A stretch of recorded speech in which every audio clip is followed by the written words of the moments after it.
আব্দুর রহিম ভূঁইয়াকে সাংগঠনিক পদ থেকে অব্যাহতি প্রদান করেছে ছাত্রদল। আপনারা দেখতে পেরেছেন দুদিন আগে এরকম কোন ধরনের কার্যক্রম যাতে না হয় আমি আপনাদের কাছে বিনীতভাবে অনুরোধ করছি। এবার নিজ দলের সাংগঠনিক সিদ্ধান্তের বিরুদ্ধে প্রকাশ্যে ক্ষোভ ঝেড়েছেন ঢাকা মহানগর দক্ষিণ ছাত্রদলের সদ্য অব্যাহতি পাওয়া সাধারণ সম্পাদক আব্দুর রহিম ভূঁইয়া। শুধু দলীয় সিদ্ধান্তের সমালোচনাই নয়, এ ঘটনায় তিনি প্রধানমন্ত্রী তারেক রহমানের নিরাপত্তা ব্যবস্থাপনাকেও প্রশ্নবিদ্ধ করেছেন। জানা গেছে, বিএনপির প্রতিষ্ঠাতা ও সাবেক রাষ্ট্রপতি জিয়াউর রহমানের সমাধিতে শ্রদ্ধা নিবেদন শেষে প্রধানমন্ত্রী তারেক রহমানের গাড়িবহর প্রস্থানকালে নিরাপত্তার দায়িত্বে নিয়োজিত সদস্যদের সঙ্গে বাকবিতণ্ডার অভিযোগ উঠে আব্দুর রহিম ভূঁইয়ার বিরুদ্ধে।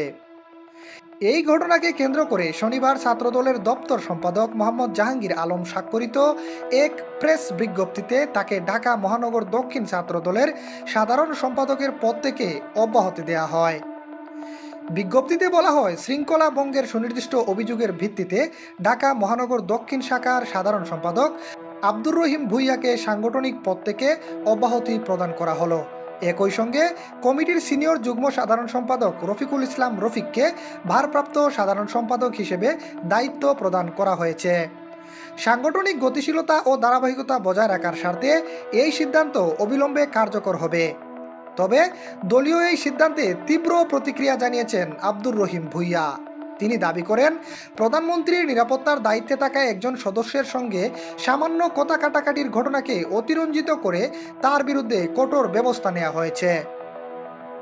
আব্দুর রহিম ভূঁইয়া বলেন, প্রধানমন্ত্রীর নিরাপত্তার দায়িত্বে থাকা কোনো সদস্য কি আইনের ঊর্ধ্বে? তিনি কি ইচ্ছে মতো কাউকে অপমান করতে পারেন? প্রধানমন্ত্রীর গাড়ির কাছে যাওয়ার চেষ্টা করলে তারা আমার প্রতি ক্ষুব্ধ আচরণ করে, সেখান থেকেই বাকবিতণ্ডার সূত্রপাত। কিন্তু সেই ঘটনার জেরে আমাকে দল থেকে অব্যাহতি দেয়া অত্যন্ত অপমানজনক। তিনি আরও বলেন, আমি মনে করি দলের এমন সিদ্ধান্তে দেশের ছাত্র সমাজ হতাশ হয়েছে। একজন প্রধানমন্ত্রী তো জনগণের কাছাকাছি থাকবেন, জনগণের সঙ্গে মিশবেন, এটাই স্বাভাবিক প্রত্যাশা। যদি এত নিরাপত্তার সংখ্যা থাকে, তাহলে জনগণ থেকে দূরে থাকার সংস্কৃতি কেন? যে দল ন্যায্য অন্যায় বিচার করতে ব্যর্থ হয়, সেই দলে থাকার আগ্রহ আমার নেই।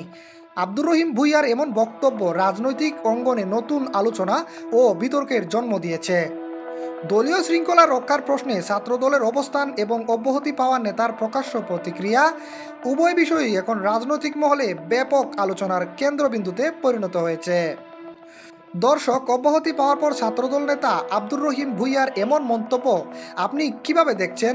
আপনার মূল্যবান মন্তব্য জানিয়ে দেবেন আমাদের কমেন্ট বক্সে।